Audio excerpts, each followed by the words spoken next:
I'm going to say this one last time, miss. Coffee. Conference room A now.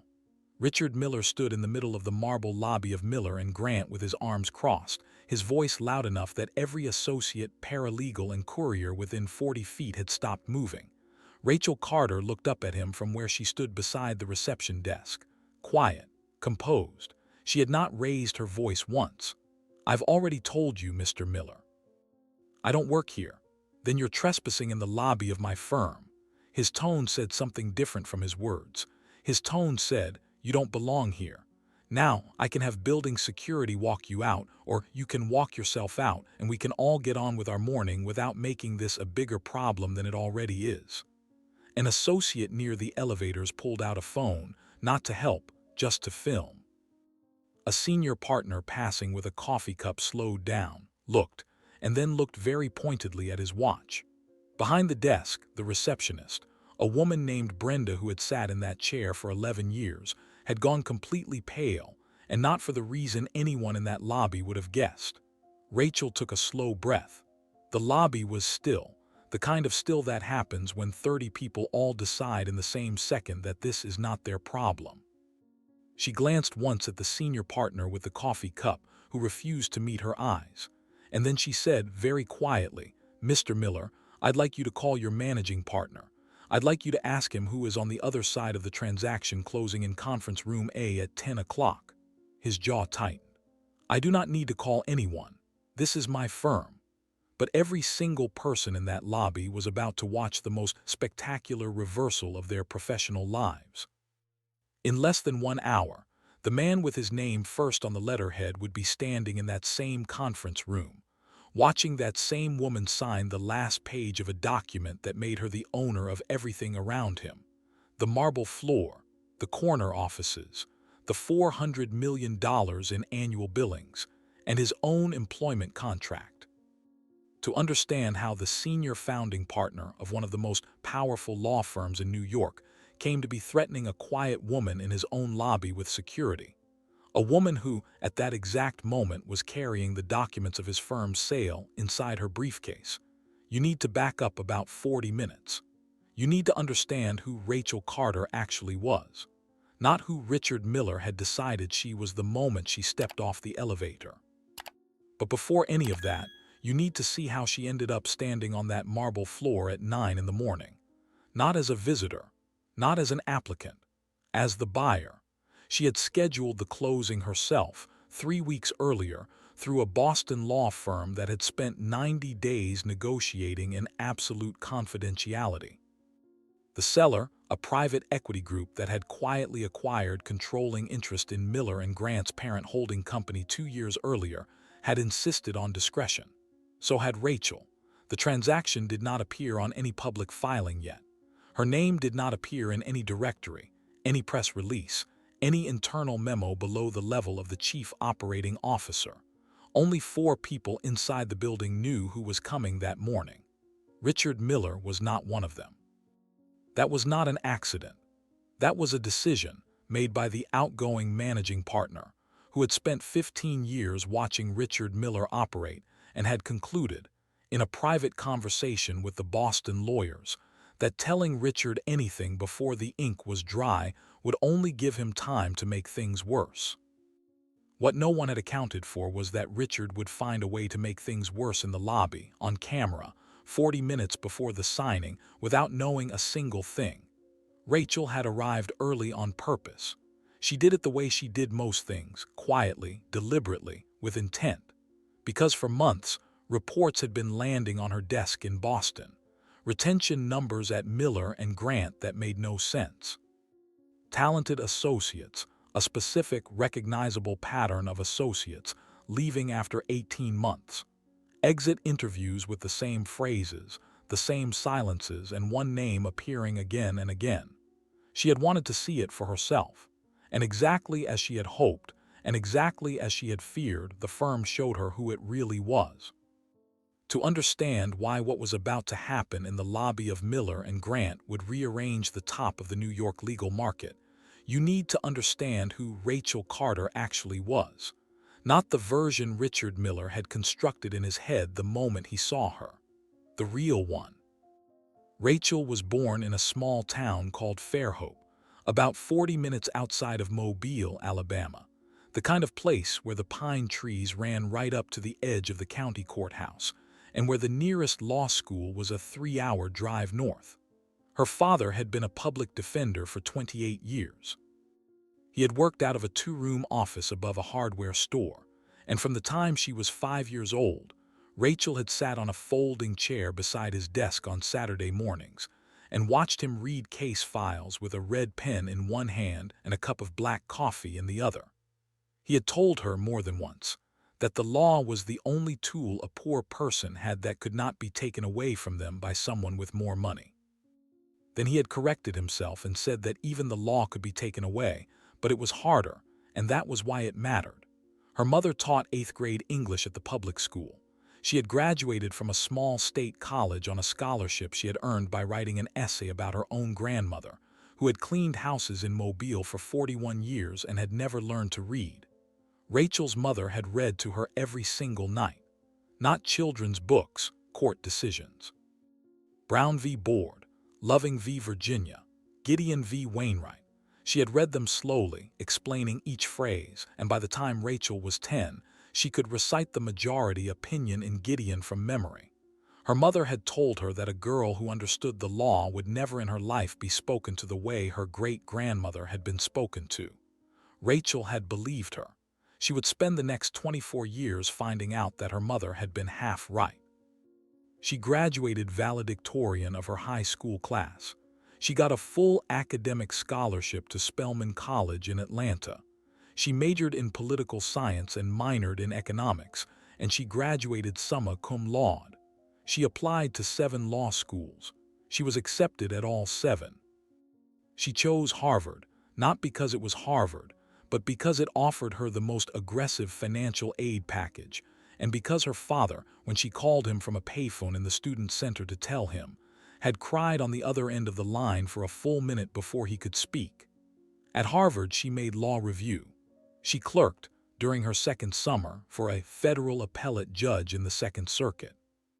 She graduated magna cum laude with a joint JD MBA, and she walked out of the placement office in the spring of her 3rd year with offers from 11 of the top 15 corporate firms in the country. She took the offer from a boutique mergers and acquisitions firm in Boston that most of her classmates had never heard of.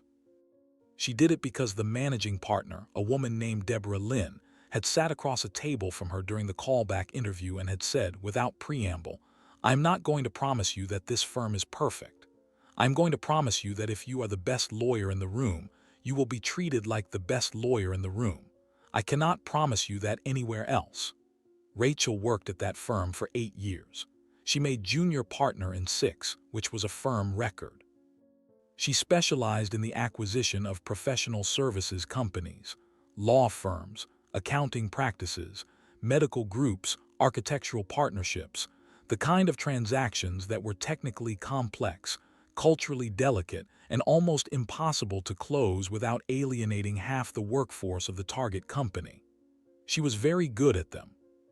She was, according to a profile that had run in a legal industry publication 2 years earlier, one of the 3 best professional services M&A attorneys under 40 in the United States. She had declined to be interviewed for the profile. The publication had run it anyway, using quotes from her colleagues, and she had spent a week annoyed with all of them.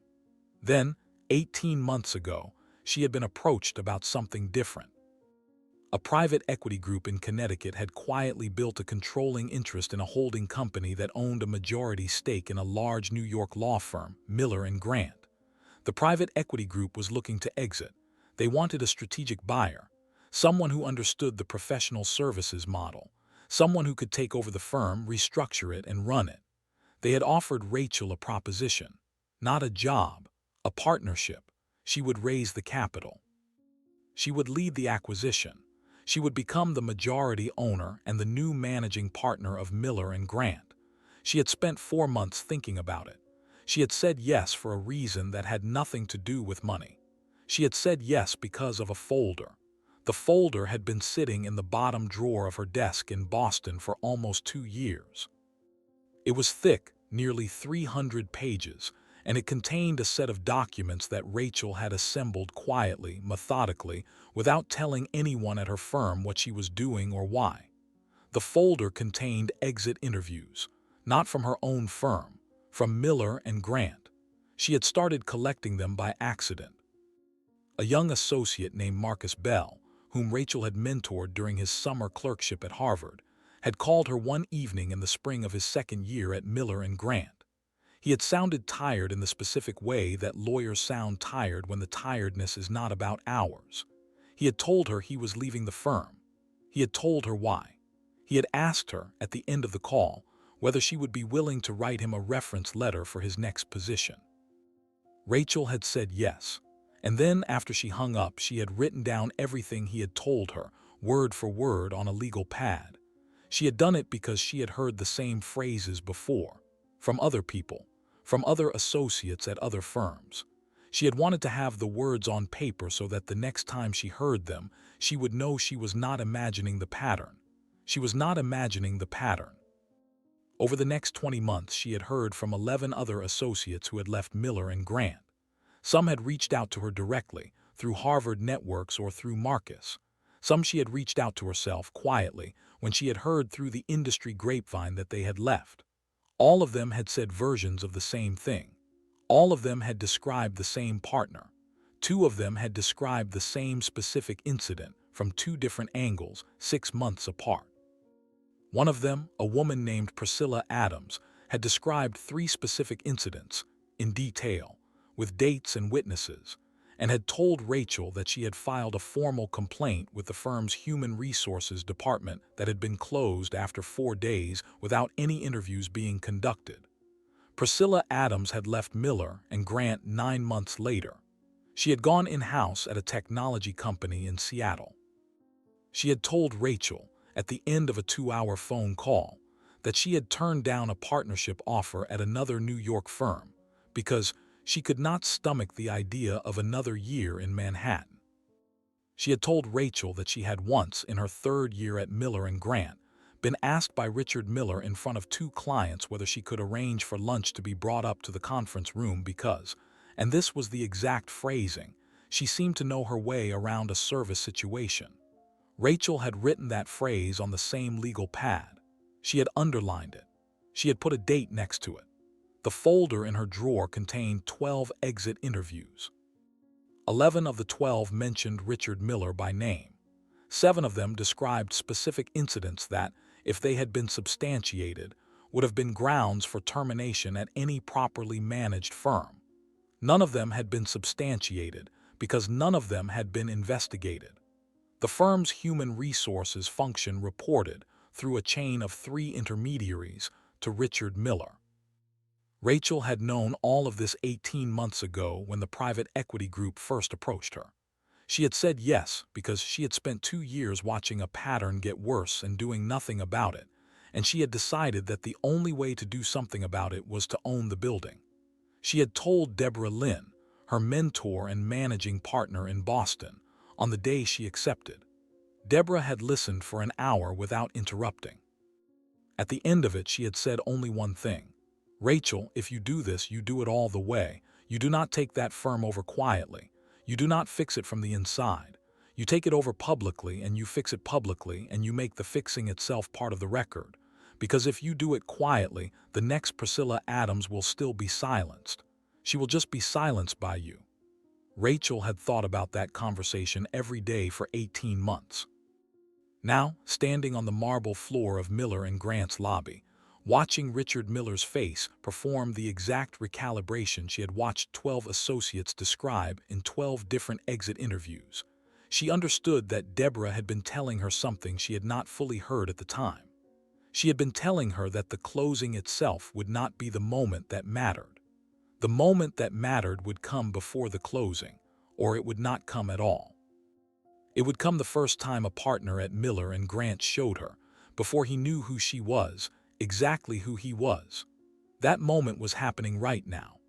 And Rachel Carter, who had spent 18 months preparing for a boardroom, had just been handed her actual courtroom in the lobby, on camera, in front of a receptionist who was already reaching for the phone. Richard Miller had not yet noticed that Brenda, at the reception desk, was holding the phone receiver against her ear without dialing. He had not noticed that the associate near the elevators had angled his phone slightly to get a better shot of Richard's face rather than Rachel's. He had not noticed that a woman in a navy suit, walking through the lobby on her way to the elevators, had stopped 10 feet away, set her briefcase down, and was now watching the exchange with the focused stillness of a person who had just decided she was going to be a witness. He had not noticed any of it because he was doing what he always did when a situation was not going the way he wanted it to go. He was raising the temperature. "Young lady," he said, and the phrase came out of his mouth with the particular emphasis of a man who was about to explain something to someone he had decided did not know what she was talking about. "I don't know what you think this is, but I have a client meeting in 45 minutes. I have a firm to run, and I do not have the time or the interest in whatever performance you are attempting in my lobby. So I am going to ask you one more time, and then I am going to have security remove you. What are you doing here?" Rachel looked at him for a moment before she answered. It was not a long look. It was not a hostile look. It was the look of a woman who had just been given a gift and was making sure before she opened it that she understood what was inside. "Mr. Miller," she said, and her voice was still level, still quiet, still pitched exactly the way she had pitched it for the last 4 minutes. "I am going to answer your question, but before I do, I would like to ask you one of my own. Is this how you speak to everyone you assume is not a lawyer?" His face did something small at the corners. Not embarrassment, something colder. It was the face of a man who had been asked a question that he did not want answered on the record in a lobby he owned on a Tuesday morning by a woman he did not recognize. "I don't have to answer that." "You don't," Rachel agreed. "But I would like to note, for whatever record is being kept, that you have been asked and you have declined." The associate by the elevators moved his phone very slightly. Brenda, at the reception desk, made a small sound in her throat that was not quite a cough and not quite a word. The woman in the navy suit 10 feet away had not moved. Richard Miller was, at that moment, 60 seconds away from making his second unrecoverable mistake of the morning. He was going to make it because he did not yet understand that he had already made his first. He looked at Rachel, and he looked at the reception desk, and he looked back at Rachel, and he made the decision that a certain kind of man makes when he feels the ground shifting under him but has not yet accepted that the ground is actually shifting. He decided to double down. "Brenda," he said without turning his head, "call building security. I want this woman escorted out of the building. Now." Brenda did not move. Richard turned his head. "Brenda," I said, "call security." Brenda's mouth opened, closed, opened again. She was a woman who had spent 11 years at the front desk of Miller and Grant. She had a mortgage. She had 2 children in community college. She had, until approximately 90 seconds ago, believed that her job depended on doing exactly what Richard Miller told her to do at exactly the moment he told her to do it. She was, at this specific moment, being asked to choose between the man who had signed her paychecks for 11 years and the woman she had been told at 7:30 that morning was going to sign them starting at approximately 11 o'clock. She chose. She set the phone down. "Mr. Miller," she said, and her voice was smaller than she wanted it to be, but it was steady. "I don't think I should do that." Richard Miller turned all the way around and looked at Brenda for the first time in what was almost certainly the first time in 11 years. "Excuse me, I don't think I should call security, sir." "Brenda." He said her name the way he said the names of court reporters when he wanted them to strike a comment from the record. "This is not a discussion. Call security. Now." Brenda looked at Rachel. Rachel gave her, very slightly, the smallest possible shake of the head. It was not a command. It was not even really a signal. It was the acknowledgement of a woman who had understood, in that instant, that Brenda had already made her choice, and that the choice was going to cost her something she could not yet calculate, and that she, Rachel, had seen it and would remember it. Brenda turned back to Richard. "Sir, I really think you should call the managing partner's office before you do anything else." Richard Miller stared at Brenda for what felt to Brenda like an hour but was, according to the security footage that would later be reviewed by 3 separate parties, 4.5 seconds. Then he did something that surprised everyone in the lobby, including himself. He laughed. It was not a real laugh. It was the sound a man makes when he is trying to communicate to a room full of people that whatever is happening is not actually happening, that they are all in on a joke together, that the person who has just contradicted him is embarrassing herself, and everyone should be gracious enough to look away. Nobody looked away. "Brenda," he said, and the laugh dropped out of his voice on the second syllable of her name. "I don't know what has gotten into you this morning, but you work at this reception desk at my pleasure. I am telling you to call security. If you do not call security in the next 10 seconds, we are going to have a very different conversation about your employment when I get back from my meeting." Brenda's face went from pale to something whiter than pale. Her hands, resting on the desk, had started to tremble. She was, at that moment, exactly 1 sentence away from picking up the phone and doing what Richard had told her to do, because 11 years of muscle memory and a mortgage and 2 kids in community college were pulling on her hard, and the woman standing in the middle of the lobby had said nothing to intervene. But someone else did. The woman in the navy suit, 10 feet away, picked up her briefcase. She walked unhurriedly across the marble floor. She stopped beside Rachel. She turned to face Richard Miller, and she said in a voice that carried without being raised, "Richard." He looked at her. His face performed a very small and very rapid series of adjustments, because he knew this woman. Her name was Alina Vasquez, and she was a senior partner at Miller and Grant. She ran the firm's litigation practice. She had joined the firm 19 years ago as a lateral hire from a federal prosecutor's office. She was, by billings, the second most productive partner in the entire firm, and she was, by reputation, the one person on the equity committee who had spent the last 11 years quietly voting against every proposal Richard Miller brought to the table. He did not like her. She did not like him. They had operated inside the same building for nearly 2 decades in a state of professional Cold War that everyone in the firm had learned to work around. "Alina," he said, "this does not concern you. Richard, I have been standing here for 4 minutes. I have listened to you speak to this woman in a way that no partner at this firm should speak to any human being who walks through that door. I have watched you order Brenda to call building security on a guest who has been standing calmly at the reception desk asking to be treated with basic courtesy. And I have watched you threaten Brenda's job when she asked you, correctly and appropriately, to check with the managing partner's office before escalating. So it does, in fact, concern me. It concerns me a great deal." The associate near the elevators had stopped pretending. His phone was up. He was recording openly. Richard Miller's face had reached the color that Rachel had watched 12 exit interviews describe. It was the color of a man who had spent 35 years being the person in the room whose tone set the temperature of every conversation, and who was now discovering, in a lobby that bore his name, that the temperature had gone somewhere he could not follow. "Alina, I'm not going to have this discussion with you in the lobby." "Richard, we are already having it in the lobby." Rachel, who had not spoken during the last 90 seconds, watched the exchange with the stillness of a woman who had, for the first time in 18 months, been given evidence that she had not been wrong about the building. She had been right that there was rot. She had also been right, though she had allowed herself less certainty about this, that there were people inside the rot who were not part of it. Alina Vasquez was one of them. Rachel had known Alina's name from the exit interviews. Alina had been named in 3 of the 12 as the partner the departing associate had gone to before deciding to leave. Alina had, in each of those 3 cases, tried to help. In each of those 3 cases, Alina had been unable to help because the mechanism she would have needed to use to help ran through Richard Miller. That mechanism was about to change.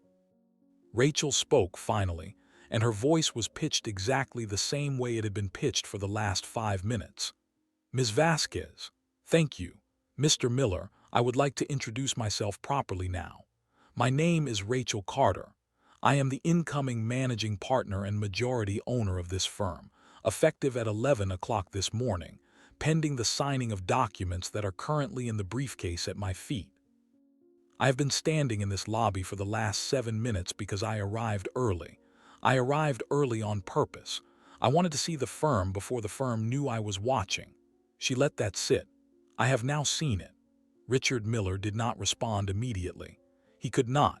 His mouth was open, but the sequence of words his brain was attempting to send to it had jammed somewhere between his throat and his teeth. His right hand, which had been gesturing in Brenda's direction, was still in the air. He seemed to have forgotten it was there. Alina Vasquez turned her head very slightly and looked at Rachel. Her expression did not change, but something behind her eyes did. Alina Vasquez had been briefed, not that morning, 3 weeks earlier. She had received a call at her home on a Sunday evening from the outgoing managing partner of Miller and Grant, a man named David Klein, who had been quietly running out the clock on his own retirement for 18 months and had been, without Richard Miller's knowledge, one of the 4 people inside the building who knew about the transaction. David had called Alina that Sunday because he had known, when the moment came, that he would need at least one senior partner in the building who could be trusted to do the right thing in a room in real time.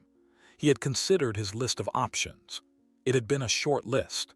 Alina's name had been the only one on it. He had not told her the buyer's name. He had told her only that a transaction was closing on a specific Tuesday at a specific hour in conference room A, and that the buyer was, in his words, a person who is going to do what this firm has needed to do for a very long time. He had told her that on the morning of the closing, she should be in the building by 9 and she should keep her eyes open. Alina had done what David had asked. She had arrived at 8:45. She had gone to her office. She had reviewed a brief for 20 minutes. And then, at 9 o'clock, she had come down to the lobby because she had a paper file to hand off to a courier, and she had walked into the tail end of an exchange between Richard Miller and a woman in a charcoal suit that had made her stop moving. She had watched for 4 minutes before she had intervened. She had intervened because she could no longer, professionally or personally, watch without intervening. She had done it not knowing who Rachel Carter was. She had done it because it was the right thing to do. And now, standing beside Rachel in the middle of the lobby, listening to Rachel identify herself, Alina understood 2 things at exactly the same time. The first was that David Klein had been telling her the truth on the phone 3 weeks earlier. The second was that she, Alina, had just, without knowing it, given the incoming owner of the firm a very clear demonstration of the difference between the partners who were part of the problem and the partners who were not. She said nothing. She simply nodded once very slightly at Rachel and stepped back half a pace to allow Rachel the floor. Richard Miller had finally closed his mouth. He had also lowered his hand. His face had gone through the specific sequence of colors that Rachel had watched several times in the last week on grainy security footage from other closings she had studied. Red, then white, then a kind of grayish tone that was not quite either. His shoulders, which had been squared, had begun very slightly to round. "Ms. Carter," he said, and his voice came out at a pitch he had not intended, half an octave higher than his normal register. He cleared his throat. He tried again. "Ms. Carter, I want to apologize. I did not. There has been a misunderstanding. If I had known," Rachel let him finish the sentence. She did not interrupt. She wanted the sentence on the record. "If I had known who you were, I would never have." She let the silence sit after the word never. She let it sit for 3 full seconds. Then she said very calmly, "Mr. Miller, that is the part I want you to think about very carefully. You would never have. But you did, because you did not know who I was. Which means, by your own account, that the way you spoke to me in this lobby for the last 7 minutes is the way you speak to people when you do not know who they are. That is what I came here to see, and you have shown it to me very clearly." He did not respond. He could not. There was no response that would help him, and he was, for the first time in a very long time, self-aware enough to know it. "Mr. Miller, I would like you to go up to your office. I would like you to stay in your office until the closing at 11 o'clock. I would like you not to speak to any other member of the firm between now and then." And I would like you to understand that the terms of your continued employment with this firm, as of 11 o'clock this morning, are going to be discussed at a meeting on your calendar this afternoon. I will send you the invitation shortly." Richard Miller nodded. It was a small, mechanical nod. He turned. He walked toward the elevators. His posture from behind was the posture of a man whose morning had ended 40 minutes before he had walked into the building and who was only now beginning to understand it. The associate near the elevators, who had been recording the entire time, lowered his phone. He did not look at Rachel. He did not look at Alina. He simply stepped aside as Richard passed, and he watched Richard step into the elevator alone. The lobby exhaled. Brenda at the reception desk put both her hands flat on the desk in front of her and looked down at them because she did not trust her face to do anything useful. Rachel turned to Alina. "Ms. Vasquez, may I have 10 minutes of your time before the closing?" Alina inclined her head. "You may have as much of my time as you need, Ms. Carter." Rachel, Alina. They walked together toward the elevator bank. Rachel did not look back at Brenda. She would come back for Brenda. But not in that moment. In that moment, she needed to walk with the one senior partner in the building who had, without knowing what was in it for her, told the truth in the lobby. Because the meeting that was about to happen in conference room A at 11 o'clock was going to be the easy meeting. The hard meetings were the ones that would come after. And Rachel was going to need at least one person on the equity committee, on day one, who had already demonstrated, in front of a security camera and a receptionist, exactly what kind of lawyer she was. The elevator ride to the 45th floor took 38 seconds. Neither Rachel nor Alina spoke. It was not an uncomfortable silence. It was the silence of two lawyers who had both understood that the next hour was going to be consequential, and that talking in an elevator with mirrored walls and a security camera was not the way to prepare for it. The doors opened on a floor Rachel had never physically set foot on. She knew the layout from a set of blueprints David Klein had emailed her 6 weeks earlier. She knew that the corner office at the northwest end of the corridor had been Richard Miller's since 1997. She knew that the corner office at the northeast end had been David's since 2009.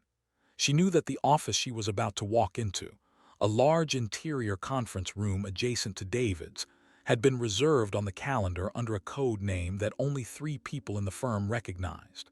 She had chosen the code name herself. It was Fairhope, Alabama. She had chosen it because she had wanted her father's town to be the first thing written down inside this building that belonged to her. David Klein was waiting inside. He was 68 years old, thin, with the kind of tired eyes that came from spending 15 years watching a firm you had helped build be run by a man you did not respect. He stood when Rachel walked in. He extended his hand. "Ms. Carter." "Rachel." "David." He looked at Alina. He raised one eyebrow just slightly. "David," Rachel said, "Alina and I met in the lobby. Under circumstances that I would like to describe to you in the next several minutes.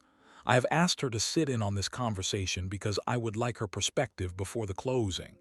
David studied Alina for a moment, then he nodded. "Alina, please sit." They sat. David closed the door. He walked around the table and took a seat across from Rachel, with Alina to Rachel's left. Rachel described the lobby in 90 seconds. She did it the way she would have described a fact pattern to a partner during a case review. Chronological, precise, without embellishment. When she got to the part where Brenda had refused to call security, David's jaw tightened. When she got to the part where Alina had walked over and intervened, David looked at Alina and said quietly, "Thank you." Alina said, "I did not know who she was." "That is the point," David said.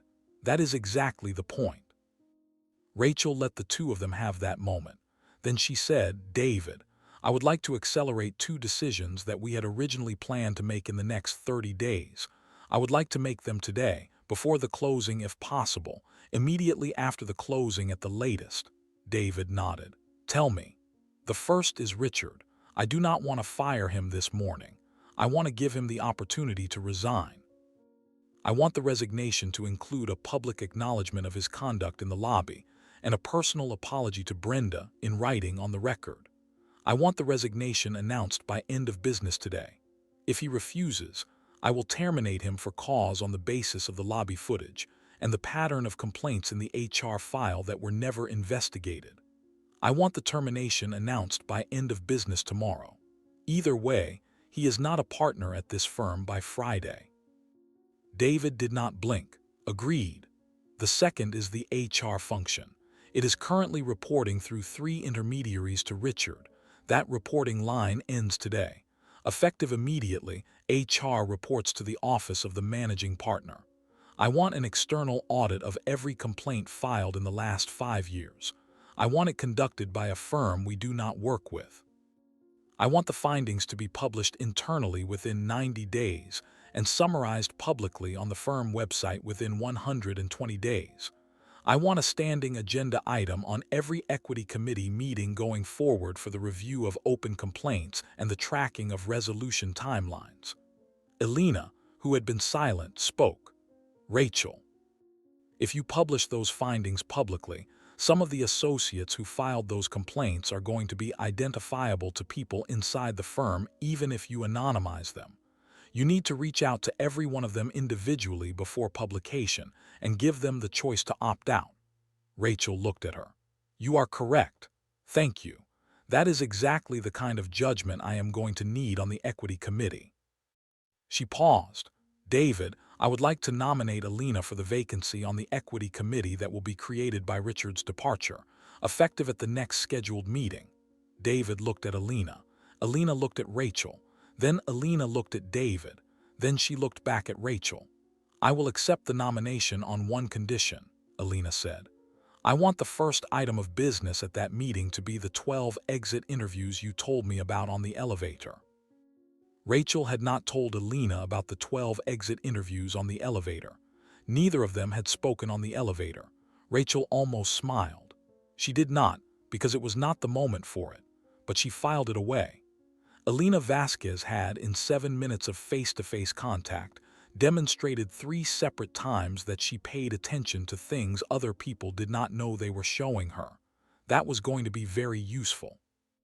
That was going to be extremely useful. "The 12 exit interviews will be the first item," Rachel said.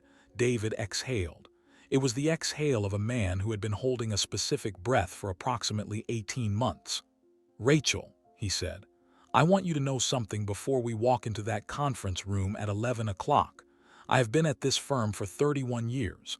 I helped write the partnership agreement. I have watched it be used over the last 2 decades in ways that I did not think were consistent with the reasons it was written. I have spoken up. I have not spoken up enough. I am telling you now in this room in front of Alina that whatever you need from me between today and my formal retirement in December, you have." Rachel looked at him. She nodded once. "Thank you, David. I am going to need a great deal from you, starting with the meeting at 11 o'clock. And starting with a conversation with Brenda that I would like you to have with me before 11. They came down to the lobby together at 10:20. David, Rachel, and Alina. Brenda was still at the reception desk, and she had not moved in almost an hour, except to answer the phone in the flat voice of a woman whose morning had gone somewhere she did not know how to describe. She looked up when the 3 of them stepped out of the elevator, and her face performed a small, involuntary movement that was not fear exactly, but was adjacent to it. Because she had spent the last hour running the conversation in the lobby back through her head, and she had begun, in the way that people do when they are alone and the adrenaline has worn off, to second-guess every choice she had made. She had begun to wonder whether refusing to call security had been brave or whether it had been stupid. She had begun to wonder whether the woman in the charcoal suit was really the incoming managing partner, or whether she had misheard, whether she had misunderstood, whether Richard was going to walk out of his office at 11 o'clock and fire her in front of the whole firm. She had, in the space of 50 minutes, gone from certain to uncertain to something worse than uncertain.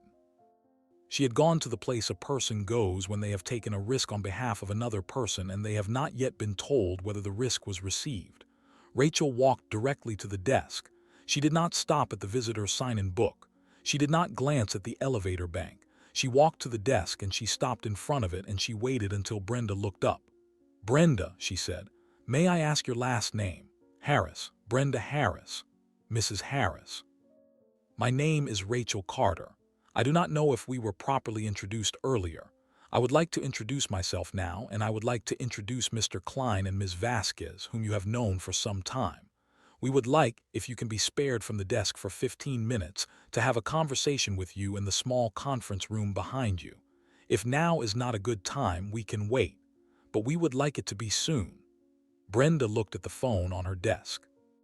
She looked at the visitor log.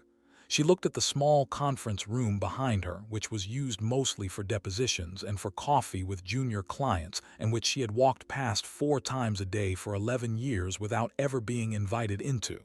She looked back at Rachel. "I can be spared," she said. She stood up. Her legs were not entirely steady. Alina, without making it a production, moved to the side of the desk and picked up Brenda's phone receiver and set the phones to the after-hours line, which routed calls to a service. Then she stepped back and let Brenda walk ahead of them into the small conference room. They sat down, Rachel at the head of the table, Brenda to her right, David across from Brenda, Alina beside Rachel. Rachel said, "Mrs. Harris, I want to tell you 3 things. I want to tell you them in the order that I think matters, and then I want to answer any questions you have." Brenda nodded. "The first thing is that what you did at that desk this morning was correct. It was correct professionally. It was correct ethically. It was correct according to every policy that this firm has ever written down and has, until this morning, largely failed to enforce. You were asked by a senior partner to do something that you knew was wrong. You did not do it. You said so out loud. You said so on camera. You said so in front of witnesses. That is what integrity looks like when it is expensive. And it was expensive for you this morning. I want you to know that I saw it, and Mr. Klein saw it, and Ms. Vasquez saw it, and it is not going to be forgotten." Brenda's eyes had filled. She did not blink because she did not want to let the tears go. Rachel gave her a moment. She continued, "The second thing is that, as of 11 o'clock this morning, you are not going to be reporting to Richard Miller anymore. You have never actually reported to him, on paper, but everyone in this building has understood for a long time that his opinion of a support staff member could determine whether that staff member kept her job. That is going to stop. Effective today, all support staff at this firm report through the office of the managing partner, which as of 11 o'clock will be me. Any personnel action affecting a support staff member requires my sign-off. No partner in this building, including me, has the authority to walk up to your desk and threaten your employment. If anyone tries, you have my direct line, and I want you to use it." Brenda made a small sound. She put her hand over her mouth for a moment. She lowered it. "The third thing," Rachel said, "is that the front desk of this firm is one of the most important positions in this building. It is the first thing every client sees. It is the first thing every candidate sees. It is the first thing every associate sees on the morning of their first day. For 11 years, you have been the first thing every one of those people saw. I would like to know when you are ready to tell me what you would need in order to do that job for another 11 years. Compensation, support, training resources, whatever it is, I would like a list. Not today, whenever you are ready, but I would like the list." Brenda looked down at the conference table. She looked back up. Her eyes were still wet, but her mouth had steadied. "Ms. Carter," she said, "I have worked at this desk for 11 years, and no one has ever asked me that question. That," Rachel said quietly, "is one of the things we are going to change." At 10:57, Rachel walked into conference room A. The room was long and narrow, with a table that seated 20 floor-to-ceiling windows on the south wall, and a small credenza against the north wall on which someone had set out a silver coffee service, a pitcher of ice water, and a plate of pastries. The pastries, Rachel noted with a small internal smile, looked fresh. The Boston attorneys were already there. 3 of them. They stood when she walked in. She shook their hands. The lead partner, a woman named Catherine Wu, whom Rachel had worked with for 6 years and who had run the closing negotiations on her behalf, gave her the smallest possible tilt of the head that meant, "We are ready." Rachel returned it. The sellers' counsel were seated on the far side of the table. 2 attorneys from a New York firm Rachel had not worked with before. They stood as well. Handshakes were exchanged. Business cards were not, because business cards had been exchanged 11 weeks earlier at the first meeting, and everybody in the room already knew everybody else. David Klein sat at the far end of the table in his capacity as outgoing managing partner. Alina Vasquez sat 2 seats down from him in her capacity as the senior partner David had asked to witness the transaction on behalf of the firm. There was one empty chair at the table. It was the chair reserved for Richard Miller in his capacity as founding partner. Richard had been informed in writing by David at 10:15 that his presence at the closing was no longer required. He had not responded. Security footage from the 45th floor would later show that he had spent the intervening 45 minutes in his office with the door closed, making 3 phone calls, none of which had been answered. Rachel sat down. Catherine slid a folder across the table to her. Rachel opened it. She had read every page inside it, some of them a dozen times over the last 3 weeks. She read them again now, slowly, page by page, because a person who was about to sign her name to something that would change the course of 240 careers owed it to those 240 people to read the pages one more time.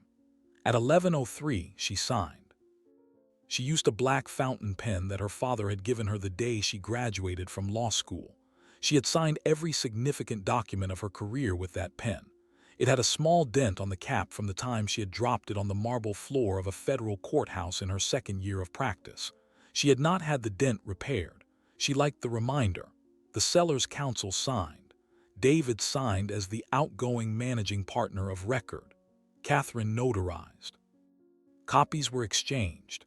Catherine looked at Rachel and gave her a single nod. It was done. At 11:06, Rachel Carter became the majority owner and managing partner of the firm formerly known as Miller & Grant. At 11:08, she stood, thanked the seller's counsel, walked them to the elevator, and returned to the conference room. Catherine and her team packed their briefcases and left for their flight back to Boston. David and Alina remained. Rachel closed the door. "David," she said, "please call Richard's office. Ask him to come down to conference room A. Tell him that the meeting will take 15 minutes.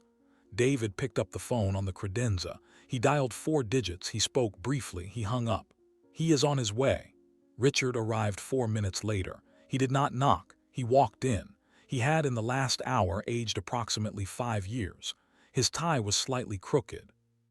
His hair, which had been perfectly combed at 9 that morning, was not. He looked at Rachel. He looked at David. He looked at Alina. He looked at the empty chair that had been his and did not sit in it. He remained standing. "Sit down, Richard," David said quietly. Richard sat down. Rachel spoke first. She did not raise her voice. She did not lower it. She spoke at exactly the pitch she had used in the lobby 3 hours earlier. "Mr. Miller, the transaction closed at 11:03 this morning. I am the majority owner and managing partner of this firm. I am going to offer you a choice. I am going to offer it to you once. I am not going to negotiate it, and I am not going to repeat it, so I would like you to listen carefully." Richard nodded. He did not speak. "Option 1.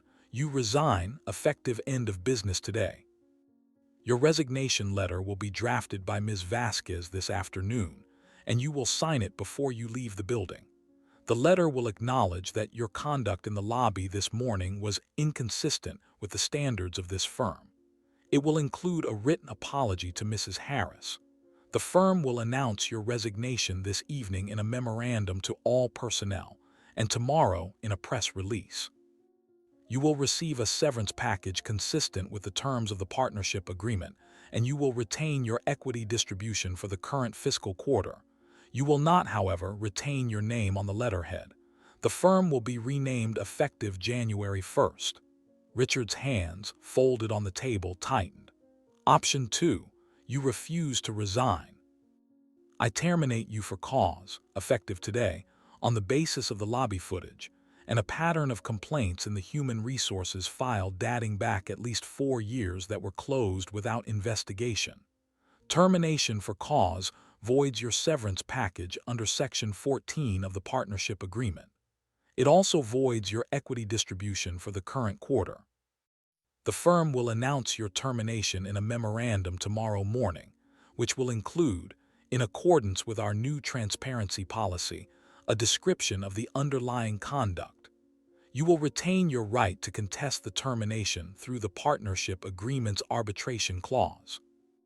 I will note for your consideration that the arbitrator will have access to the lobby footage, to 12 exit interviews conducted with former associates over the last 2 years, and to the results of an external audit of your HR file that I intend to commission this afternoon.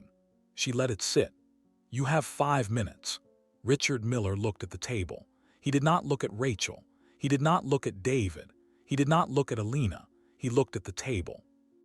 At 11:22, he said, without lifting his eyes, "I will resign." The resignation letter was drafted by Alina Vasquez in 90 minutes. Richard signed it at 2:45 that afternoon in David Klein's office, in the presence of David, Alina, and a court reporter Rachel had engaged for the occasion.